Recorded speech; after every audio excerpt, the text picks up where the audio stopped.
He arrived at the wedding alone, wearing a simple gray suit that had clearly been worn before. While other guests laughed in groups, he took a seat near the back, hands folded, eyes calm but distant. No one noticed him much, and he seemed perfectly fine with that. The wedding hall glowed with soft lights, flowers lining every aisle. The groom stood confidently at the altar, smiling proudly, while the bride prepared to walk in. Excitement buzzed through the room, whispers and phone cameras ready to capture the moment everyone had waited for. The man in the back row glanced around quietly. He had known this day would come, though he never imagined he would witness it this way.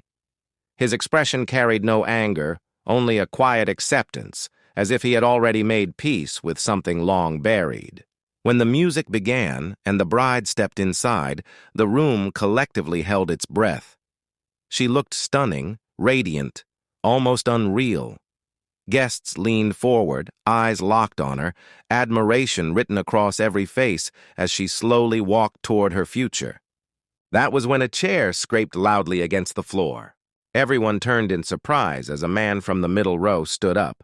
He wasn't dressed extravagantly, just neatly, confidently. His voice cut through the silence, firm and steady. "Don't look at the bride," he said calmly. "Look at me."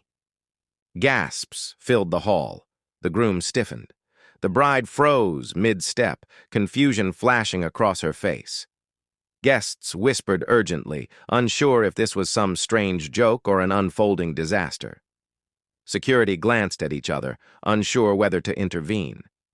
The man continued walking forward, eyes never leaving the bride. "I didn't come here to ruin your wedding," he said. "I came because the truth deserves to be seen before vows are spoken." The groom stepped forward angrily, demanding he stop. But something in the man's voice silenced him. It wasn't loud or threatening, it was controlled, heavy with meaning.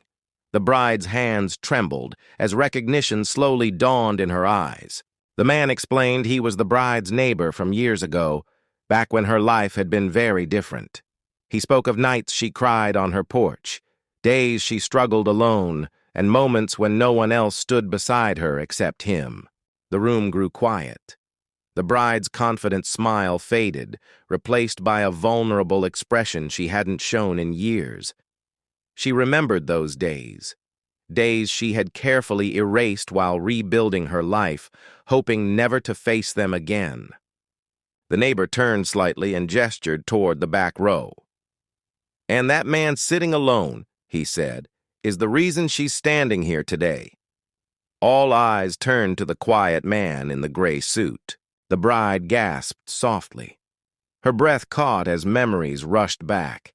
The man in the back had once been the one who paid her rent when she had nowhere to go, who watched her child while she worked double shifts, who never asked for anything in return.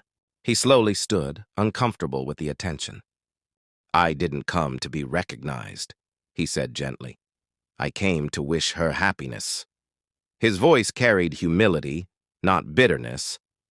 Tears streamed down the bride's face. She stepped away from the aisle and walked toward him, dress brushing the floor. Guests watched in stunned silence as she reached him and whispered, "I never thanked you." He smiled softly. "You don't owe me anything," he replied. "Seeing you safe was enough." The groom stood frozen, realizing there were chapters of her life he had never known. The neighbor turned to him and said, "Love isn't just about who stands beside you in good times. It's about who stays when there's nothing to gain." The words settled heavily in the room. The bride wiped her tears and looked between both men. She understood now that moving forward didn't mean forgetting the past. It meant honoring it. She returned to the aisle, but this time she turned back. She faced the guests and spoke honestly, admitting she had hidden parts of her story out of fear and shame. "But today," she said, "I choose truth." The groom took a deep breath and nodded. He walked toward the man in the gray suit and extended his hand. "Thank you," he said sincerely, "for protecting the woman I love when I couldn't." The man shook his hand, eyes warm. "Take care of her," he replied. "That's all I ever wanted." The ceremony continued, different now, deeper. When vows were exchanged, they carried more weight, more honesty.